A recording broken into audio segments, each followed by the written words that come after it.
All of you know that our keynote speaker, Stephen A. Kandarian, is Chairman, President, and CEO of MetLife, the largest life insurer.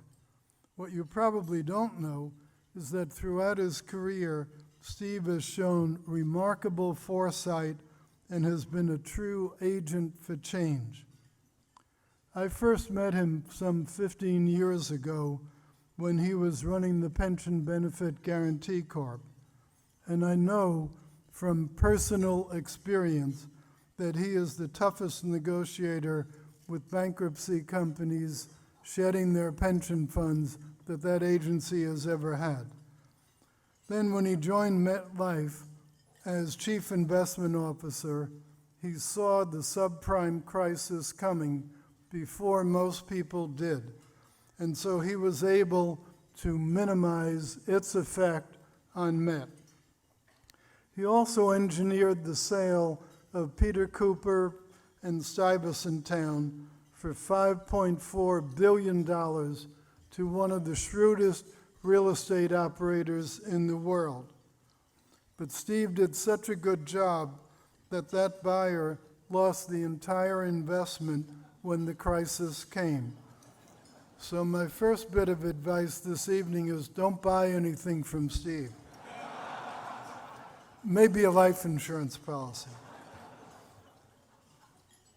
Subsequently, Steve dramatically reduced MetLife's costs and devised their highly successful global expansion, the Japanese part of which is one reason why he joins us here tonight.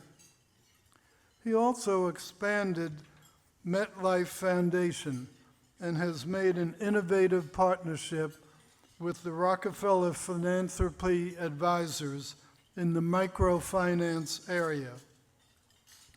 As though those accomplishments were not enough, he has pushed back aggressively against financial regulatory overreach, most recently by litigating the designation of MetLife as a systemically important financial institution. Those of you who are not familiar with U.S. financial regulation might think that designation sounds pretty good. Not good. It has terrible capital requirements that come with it. Steve is a graduate of Harvard Business School, Georgetown Law, and Clark University. He's been buying stocks successfully since he was 12 years old, but he probably won't give us any stock tips tonight, even though I have begged him to do so. Please welcome Steve Kandarian.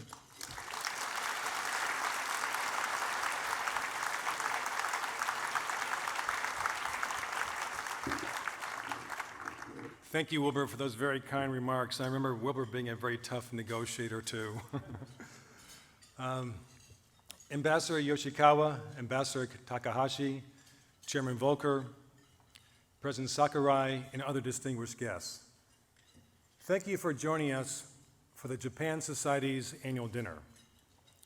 For more than a century, the Japan Society has worked to deepen ties and enhance mutual understanding between the United States and Japan. Tonight, in the spirit of friendship of our nations, I would like to talk with you about a tremendous challenge and opportunity facing Japan. It is the same challenge all developed nations face, the dramatic aging of society. Because Japan is undergoing this demographic shift sooner, it can lead the world in finding solutions. The path will not be easy. It will require a new social contract between young and old. But I am confident Japan can show us how to meet the needs of both groups without undermining economic growth or taking on insurmountable debt. MetLife's connection to Japan runs deep. Many of you know us as one of the largest life insurers. We were founded in 1868, the same year as the Meiji Restoration commenced in Japan. Today we do business in nearly 50 countries around the world and generate annual revenues of more than $70 billion. Japan is our second largest market globally after the United States and produces nearly 20% of our annual earnings. One fact you might not know about MetLife is that 90 years ago, we inspired a tradition that has become a part of Japanese culture. Perhaps you'll recognize it from this video. 良い姿勢をお取りください。のびのびとラジオ体操第一です。腕を前から上に上げて大きく背伸びの運動から。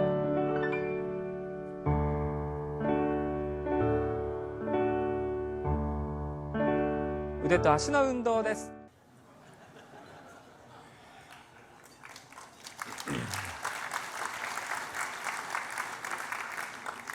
Yes, the idea for radio calisthenics, something millions of Japanese people do every day, came from MetLife.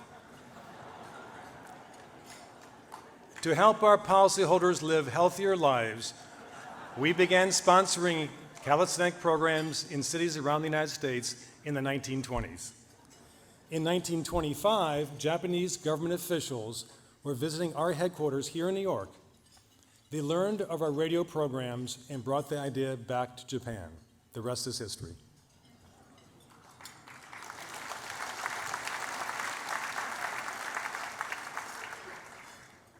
In 2010, MetLife purchased Alico from AIG for over $16 billion. $10 billion of that purchase price represented the business in Japan. Let me tell you why we made that investment. First, a leading position in the world's second largest insurance market doesn't become available very often. And we knew we had to seize this opportunity to become truly a global company. We also did not share the view that the Japanese market was growing too slowly to warrant a large investment. We saw a nation with $14 trillion in private savings, a culture that values financial stability and security, in a market that had been growing and has a growing need for retirement income and specialized health insurance products. For us, the very demographic challenges facing Japan were an opportunity. Just as important was our confidence in the resilience and creativity of the Japanese people. We believe that with the right policies, Japan can revitalize the dynamic economy that made it a model for the rest of the world. Because the prospects for our business depend upon the state of the Japanese economy, we followed Japan's approach to its demographic and fiscal challenges very closely. Japan faces a very modern problem. Its success in helping its citizens live longer, healthier lives is overwhelming the public pension and retiree medical programs that were designed for a time when people did not live as long. Today, 25% of Japan's population is 65 or older, the highest level among large developed nations. And that share is projected to grow to 40% in the year 2060. Meanwhile, Japan's birth rate has dropped to 1.4 births per woman, well below the 2.1 births needed to maintain a stable population. The consequence of these two trends are significant. The Japanese government projects that in 2060, the nation's population will shrink by 40 million people, from 127 million to 87 million. That's equivalent to the entire population today of Argentina. With a shrinking population, the ranks of active workers in Japan available to support retirees will also contract from a current ratio of 2.1 to 1.3 by the year 2050. Yet Japan's problems are not unique. When the rest of the developed world looks at Japan today, we see our future. If Japan can master its demographic challenge, it will draw a blueprint that all aging societies can follow. Just as the Meiji Restoration opened Japan to the West, the West is now eager to learn from Japan. During his 2.5 years in office, Prime Minister Abe has been boldly addressing many of Japan's political and economic challenges. Today, thanks largely to his initiatives, Japan's economy is growing again, and that is very good news for Japan and for the global economy. Perhaps the Prime Minister's greatest contribution has been the leadership he has shown in convincing the Japanese people to undertake sweeping changes and to have the confidence in their future. Japan is a nation that rose from post-war economic hardship to global economic leadership in a few decades. A nation that responded to the shocks of March 2011 with remarkable skill and unity, and that has led the world in industries ranging from automobiles to robotics. Today, Japan is reconsidering its historic economic model and stripping away outmoded regulations. As the Prime Minister has said, the nation is, quote, in the middle of a quantum leap, unquote. To deal with an aging society and its associated fiscal challenges, a nation has two basic options: grow the economy faster so that it can better support its social safety net, or shift costs from the public to private sector to help relieve pressure on government finances. The key elements of economic growth are well known: free trade and investment, a business environment that supports risk-taking and entrepreneurship, and a growing and productive labor force.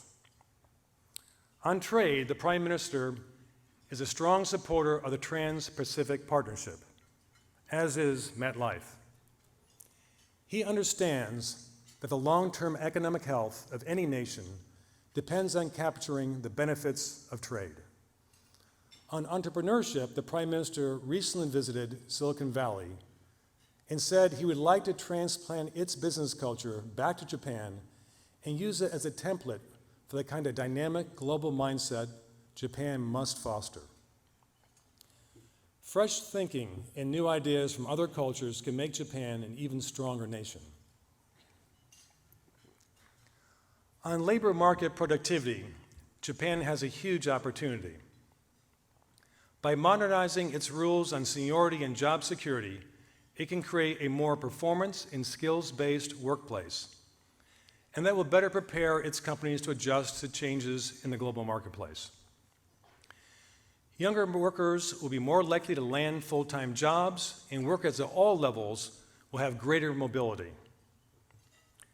New perspectives make a company stronger as well. At MetLife, more than half of our senior-most executives have been with us for less than 5 years. Their wide range of perspectives and experiences has brought fresh thinking to the challenges that we face. But Japan's biggest gains may come from boosting labor force growth, whether through increasing the participation rate of women, raising the birth rate, expanding immigration, or extending the working lives of the young elderly, those who are eligible to retire but willing and able to continue working. As of 2013, the labor force participation rate of women in Japan was 10 percentage points lower than in Singapore and about 8% lower than in the United States. So Japan has room to expand the rates of women in its workforce. The Prime Minister calls his effort to more fully integrate women into the workforce womenomics. He wants to see women holding 30% of management jobs by 2020. We are committed to that same goal for MetLife Japan.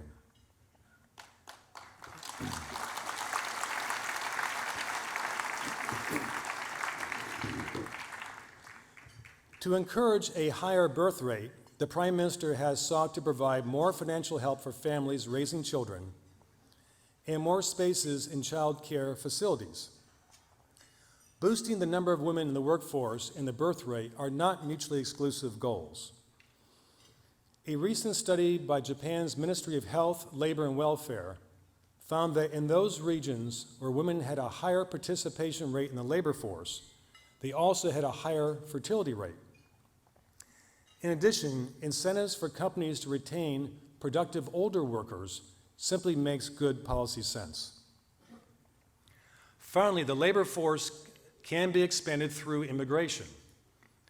In areas of the economy where demand is sure to grow, such as elder care and child care, immigration can be an important part of the solution. Immigration can also be a powerful source of the entrepreneurial spirit that can help drive growth. At least 40% of the tech companies in Silicon Valley were founded or co-founded by an immigrant to the US, including Google, eBay, and Tesla.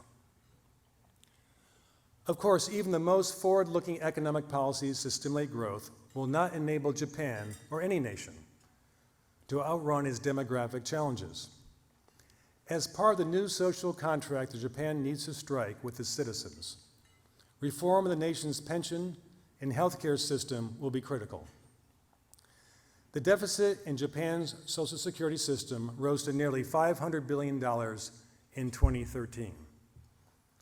With fewer workers making contributions each year and more retirees collecting benefits, that deficit will continue to grow. The International Monetary Fund projects Japan's debt to GDP ratio will reach 250% by 2020, the highest ratio by far among nations with advanced economies. The average projected rate for these same nations in 2020 is 101%. The choices are clear.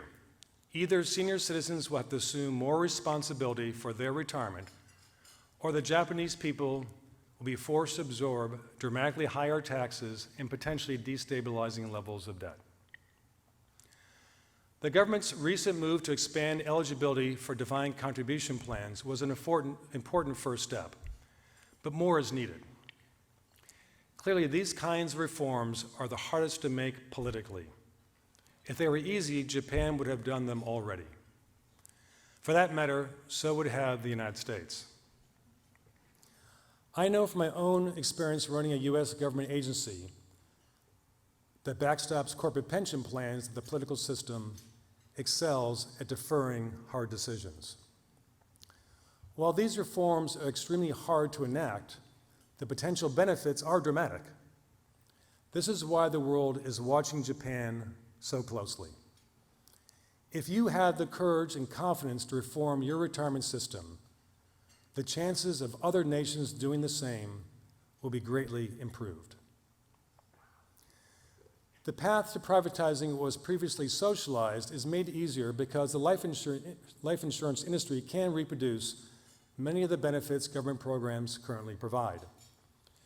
There are only 3 sources of retirement income that individuals can never outlive: government-run Social Security programs, pension plans by employers, and an annuity from a life insurance company. In Japan, individuals have approximately $7 trillion sitting in savings accounts, earning very low interest rates. Japanese consumers can earn more by purchasing an annuity, and that also provides them a stable income for as long as they live. Similarly, MetLife and other insurers already offer supplemental health insurance policies to cover what government programs cannot. Demand for these policies is strong in Japan and will certainly expand if more responsibility for retiree health care costs is placed on those individuals who can afford it. Based on Japan's long and rich history of overcoming difficult obstacles, we are confident it will succeed in meeting these challenges. We look forward to deepening our friendship and partnership with the Japanese people in the years to come. Thank you very much.